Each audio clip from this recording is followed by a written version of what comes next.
OpenAI 近期开始向一小群 ChatGPT Plus 用户推出高级语音模式。高级语音模式提供更自然实时的对话，让您可以随时打断并感知和回应您的情绪。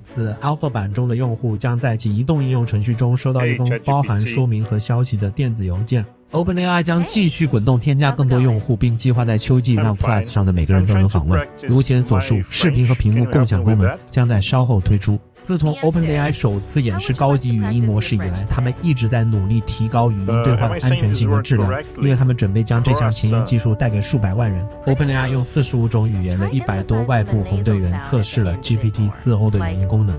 为了保护人们的隐私，他们训练了模型只用4种预设的声音说话，并且他们构建了系统来阻止与这些声音不同的输出。他们还实施了防护措施，以阻止对暴力或受版权保护内容的请求。从此 Alpha 版中学到的知识将帮助我们使每个人都能更安全、更愉快地获得高级语音体验。让我们听听这几个测试效果。你和 ChatGPT 讲段子时，它可以提供一些笑声陪伴。Parfait. You're getting the hang of this. Anything else French related on your mind? 法语、西班牙语和维尔多语也都可以。Oui, je parle français.